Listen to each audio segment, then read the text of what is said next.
Welcome to Lucia's Kitchen, and today we're going to make a side dish. Simple old string beans. All you need is farm fresh string beans, which I have here, or you can use store-bought string beans that come in a bag if you're comfortable. All you're going to do is snip with your fingers, just like that, the ends, all right, before you wash them.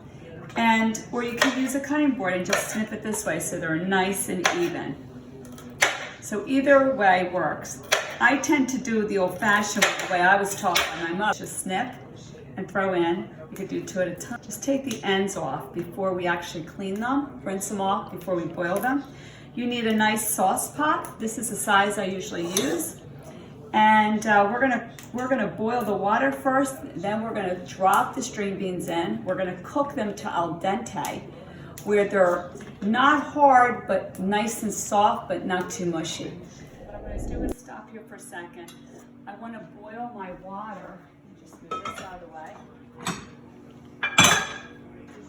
Stove on. Remember my pot. This is a pot filler, if anybody's wondering. So I want to boil my water. It needs to come to a really good boil.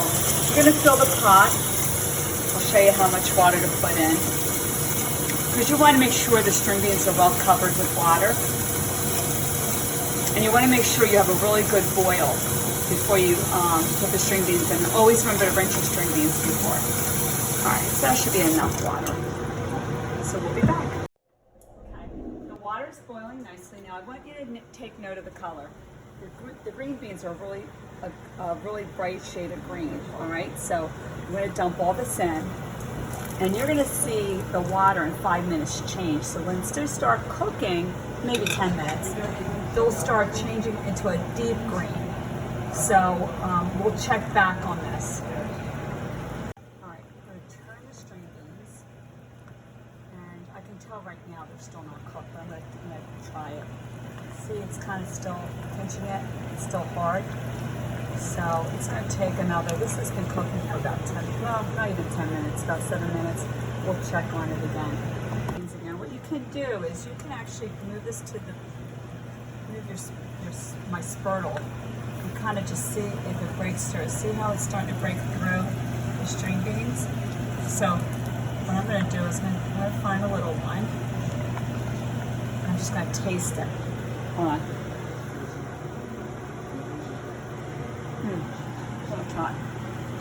It has a bite to it. I want it a little bit softer. It's not, this has been cooking like what, 15, not even 15 minutes. It's not really the cooking time, it's when it's done. So you want to make sure that it's not too soft and not too hard. So let's check back in another 3 minutes.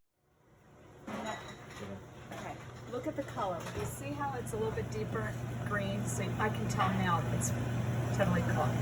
So if you just want to kind of squish one, sometimes I'll just do this. See, it breaks through nicely. Or better yet, I always take a little small one. Whoops. What's that one? Well, I'm pretty good at this. Okay, hold on. Alright, it's done. It has a little bit of a bite to it, but it's soft.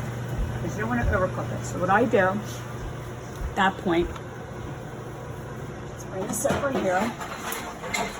I drain it. Alright, so now what I do is I take cold water and I rinse it through. You don't have to do this. I do it because it's almost my dinner time, our dinner time at home. So I want to serve this as fast as possible, so I want it to be room temperature quickly. So it's still hot. It'll cool off on my counter. Okay. So put in my dish. Okay. And I do not prepare these till they're cooled off and they're ready to be served. And I'll show you how to prepare them for dinner. All right, now I'm ready to serve my string beans right before dinner. And my string beans are now room temperature. And do you see, come close. See how they just snap? They're just snapping. You can tell they're done.